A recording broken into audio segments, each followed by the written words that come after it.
Russia has reported fire at a military facility on the occupied Crimean peninsula. This unverified footage posted on Russian Telegram news channels shows smoke billowing from the military base. Russia said that more than 2,000 people had to be evacuated from the area near the fire, adding that the cause is being investigated. This comes 2 days after an attack on the Kerch bridge connecting Russia with occupied Crimea that the Kremlin has blamed on Ukraine. And for more on this, DW correspondent Matthias Böllinger joins us from the capital, Kyiv. Matthias, what more do we know about this fire in Crimea? Yeah, we know that it happened on a military training area, and the explosion was quite powerful.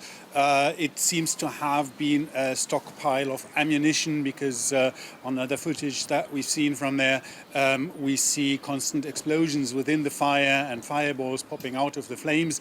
So it seems to be quite a serious strike on Russian supply infrastructure. We've also heard from the authorities in Crimea, the occupational authorities, that 2,000 people from nearby villages are being evacuated. So this seems to be quite a significant one. Ukraine has not acknowledged its participation or its responsibility for this strike, although it's of course highly probable that it was Ukraine. And earlier news that the head of military intelligence had taken responsibility for this strike have not been confirmed. They were based on posting on a fake account under his name. So Ukraine does not officially acknowledge this, but of course that's something that we've seen before. Whenever Ukraine strikes deep behind the front line, usually we will not get any official confirmation on that. However, it's of course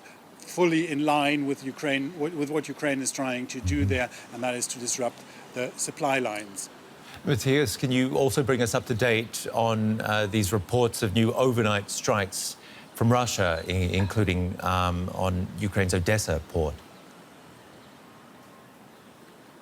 Missiles and drones being fired on several places in Ukraine, mainly to the port city of Odessa. Only half of the missiles could be shot down. That means that a double-digit number of them hit their targets. And these targets were this time port infrastructure, especially the terminals where grain is loaded onto ships. So there's a clear connection with these strikes and the strikes the night before with the grain deal that Russia has not extended on Monday. Ukraine had said that they would try to continue to ship out grain via the Black Sea route, even without Russia's participation in the deal. But of course, we don't know exactly how big the damage is, but it seems to be aimed at preventing this with the infrastructure that is needed to ship out grain from Ukraine being targeted by these Russian missiles. Correspondent Matthias Böllinger in Kyiv, thank you very much.